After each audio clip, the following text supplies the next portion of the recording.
मेरा पानी उतरता देख किनारे पर घर मत बसा लेना। मेरा पानी उतरता देख किनारे पर घर मत बसा लेना, मैं समंदर हूं लौट कर जरूर आऊंगा। जब अविभाजित शिवसेना से गठबंधन टूटने के बाद महाराष्ट्र विधानसभा में नेता प्रतिपक्ष की जिम्मेदारी निभाने वाले देवेंद्र फडणवीस ने ये लाइनें कही थी, तब इस पर जमकर चर्चा हुई थी कि आखिर फडणवीस लौटेंगे तो कैसे। लेकिन आज देवेंद्र फडणवीस जिस अंदाज में लौट रहे हैं, उसने ये बता दिया है कि महाराष्ट्र की सियासत में उनका कोई तोड़ नहीं। देवेंद्र फडणवीस के कथनों पर यदि गौर करें तो ये हम कह सकते हैं कि महाराष्ट्र में एक बार फिर से लौट आया है फडणवीस राज। नमस्कार, मैं हूं संजय मिश्रा और आप देख रहे हैं डीसी न्यूज इंडिया की खास पेशकश महाराष्ट्र में फडणवीस राज। जी हां, विधानसभा चुनाव में प्रचंड जीत हासिल करने वाली महायुति सरकार का शपथ ग्रहण समारोह 5 दिसंबर को मुंबई के ऐतिहासिक आजाद मैदान में होने जा रहा है। 5 दिसंबर को मुख्यमंत्री समेत 2 उप मुख्यमंत्री शपथ लेने जा रहे हैं। सूत्रों के मुताबिक देवेंद्र फडणवीस मुख्यमंत्री पद की, जबकि अजीत दादा पवार और एकनाथ शिंदे डिप्टी सीएम पद की शपथ ले सकते हैं। वहीं महाराष्ट्र में सरकार बनाने के लिए महायुति के दल जोर शोर से तैयारियों में जुट गए हैं। अतिथियों की बकायदा लिस्ट भी तैयार की जा रही है। गुरुवार 5 दिसंबर की शाम 5 बजे के आसपास मुंबई के ऐतिहासिक आजाद मैदान पर शपथ ग्रहण समारोह का आयोजन किया जाएगा, जिसे यादगार बनाने के लिए भारतीय जनता पार्टी ने अपनी पूरी ताकत झोंक दी है। प्रधानमंत्री नरेंद्र मोदी की मौजूदगी में होने वाले शपथ ग्रहण समारोह में बीजेपी और उसके सहयोगी दलों के सांसद और विधायकों के अलावा एनडीए शासित राज्यों के तमाम मुख्यमंत्री और उप मुख्यमंत्री भी शामिल होंगे। बताया जा रहा है कि आजाद मैदान पर शपथ ग्रहण समारोह के लिए 3 मंच बनाए जा रहे हैं। मुख्य मंच पर प्रधानमंत्री नरेंद्र मोदी और अन्य राज्यों के मुख्यमंत्री बैठेंगे, तो वहीं दूसरे मंच पर साधु संत विराजमान होंगे, जबकि तीसरे मंच पर सांस्कृतिक कार्यक्रम का आयोजन किया जाएगा। इसके अलावा पड़ोस में सांसदों विधायकों के बैठने की अलग से व्यवस्था की जाएगी। मुख्य मंच के सामने वीवीआईपी के बैठने का इंतजाम किया जाएगा। बताया जा रहा है कि शपथ ग्रहण समारोह में लाडली बहनों को भी शामिल किया जाएगा और उनके लिए विशेष इंतजाम किए जाएंगे। प्रधानमंत्री नरेंद्र मोदी के साथ कई सारे केंद्रीय मंत्री, एनडीए शासित राज्यों के मुख्यमंत्रियों के साथ साथ जिन राज्यों में बीजेपी के मुख्यमंत्री हैं, वे भी इस समारोह में शामिल होंगे।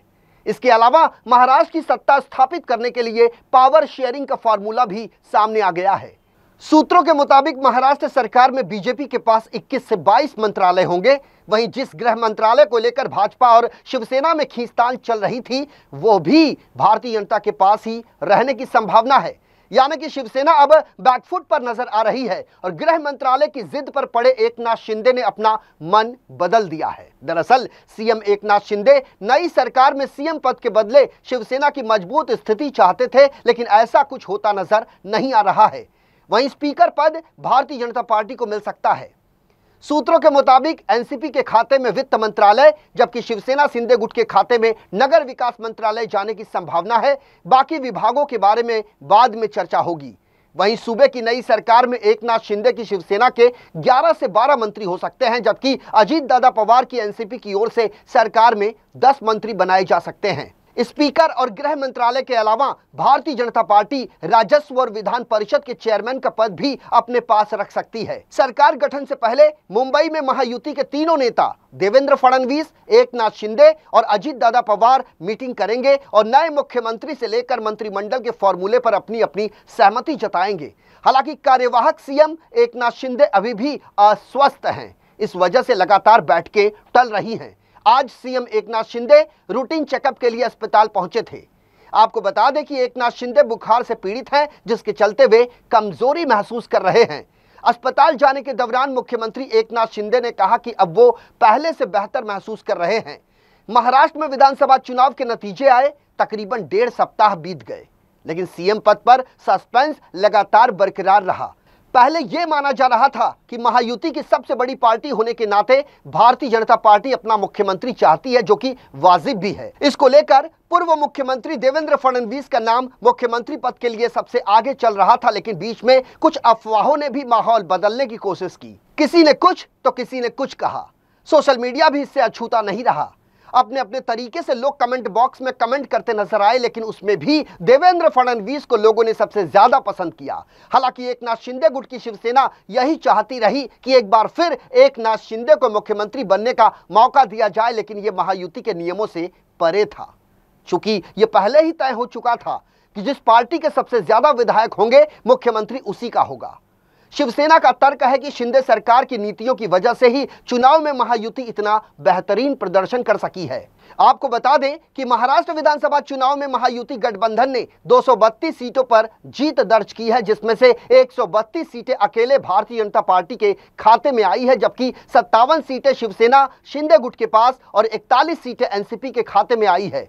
सबसे ज्यादा महत्वपूर्ण और गौर करने वाली बात यह है कि महाराष्ट्र में मुख्यमंत्री पद के लिए शपथ ग्रहण समारोह की तारीख भले ही तय हो चुकी है, लेकिन अभी तक सीएम और डिप्टी सीएम के आधिकारिक नामों का ऐलान नहीं हो पाया है।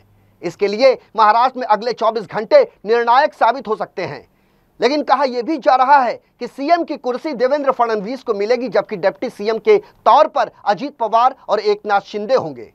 4 दिसंबर को सुबह 10 बजे भारतीय जनता पार्टी के विधायक दल की बैठक होनी है। बीजेपी ने केंद्रीय मंत्री निर्मला सीतारमण और पूर्व सीएम विजय रूपाणी को केंद्रीय पर्यवेक्षक के रूप में नियुक्त किया है। ये दोनों पर्यवेक्षक अब विधायक दल की बैठक में सीएम के नाम का ऐलान और भारतीय जनता पार्टी के विधायक दल के नेता के नाम का ऐलान करेंगे। माना जा रहा है कि देवेंद्र फडणवीस को ही बीजेपी विधायक दल का नेता और मुख्यमंत्री बनाने का ऐलान किया जाएगा। राज्य में फिलहाल कार्यवाहक मुख्यमंत्री के रूप में एकनाथ शिंदे काम कर रहे हैं। जाहिर है कि यदि भारतीय जनता पार्टी का सीएम होगा तो शिंदे की कुर्सी चली जाएगी, और अगर वो डिप्टी सीएम के लिए राजी होते हैं तो सीएम बनने के बाद डिप्टी सीएम बनने वाले क्लब में वो शामिल हो जाएंगे। हालांकि ऐसा नहीं है कि महाराष्ट्र में एकनाथ शिंदे पहली बार ऐसे किसी क्लब का हिस्सा बनेंगे। इससे पहले महायुति के बड़े नेता देवेंद्र फडणवीस भी इस क्लब में अपना नाम दर्ज करवा चुके हैं। देवेंद्र फडणवीस साल 2014 से 2019 तक महाराष्ट्र के मुख्यमंत्री रहे हैं। दूसरी बार उन्होंने अक्टूबर 2019 में मुख्यमंत्री पद की शपथ ली थी। उस समय अजीत पवार ने भारतीय जनता पार्टी के साथ हाथ मिलाया था, लेकिन 3 दिन के बाद अजीत पवार ने बीजेपी का साथ छोड़ दिया था, जिसके बाद देवेंद्र फडणवीस को मुख्यमंत्री पद से इस्तीफा देना पड़ा था।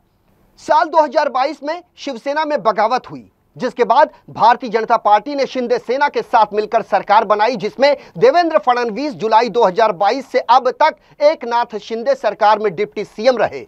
यानी फडणवीस 2.5 साल से उप मुख्यमंत्री की कमान संभाल रहे हैं। वैसे आपको बता दें कि साल 2019 के चुनाव में भारतीय जनता पार्टी सबसे बड़ी पार्टी बनकर उभरी थी, लेकिन अविभाजित शिवसेना ने उद्धव ठाकरे को मुख्यमंत्री बनाए जाने की मांग उठाई, जिसके चलते दोनों पार्टियों के बीच तनाव बढ़ा और अलायंस टूट गया। इसके बाद उद्धव ठाकरे ने अविभाजित एनसीपी और कांग्रेस के सहयोग से राज्य में सरकार बनाई और गठबंधन का नाम पड़ा महाविकास अघाड़ी। हालांकि 2.5 साल बाद यानी साल 2022 में एकनाथ शिंदे ने शिवसेना में बगावत की और भारतीय जनता पार्टी के समर्थन से महाराष्ट्र में सत्ता स्थापित की। वहीं पार्टी के रणनीतिक कारणों के चलते फडणवीस ने उप मुख्यमंत्री का पद स्वीकार कर लिया। मेघालय में तृणमूल कांग्रेस के नेता डॉक्टर मुकुल एम संगमा के नाम भी यह अनोखा रिकॉर्ड पहले से दर्ज है। इसके अलावा कई अन्य ऐसे नेता हैं जिन्होंने सीएम से डिप्टी सीएम का पद स्वीकारा है। मौजूदा हालात बता रहे हैं कि शायद एकनाथ शिंदे भी अब इस क्लब में शामिल होने जा रहे हैं। वैसे आपको बता दें कि भारतीय राजनीति में मुख्यमंत्री के बाद उप मुख्यमंत्री बनने के हालात असामान्य होते हैं। आमतौर पर विशेष राजनीतिक, व्यक्तिगत या रणनीतिक कारणों से ऐसे बदलाव देखने को मिलते रहे हैं। जब किसी राज्य में गठबंधन सरकार बनती है तो पार्टियों के बीच सत्ता साझा करने का समझौता होता है। कभी कभी मुख्यमंत्री रह चुका कोई वरिष्ठ नेता पार्टी या गठबंधन की मजबूरी के चलते उप मुख्यमंत्री बनने के लिए तैयार हो जाता है, जिसका सबसे बड़ा उदाहरण कोई है तो वो है देवेंद्र फडणवीस।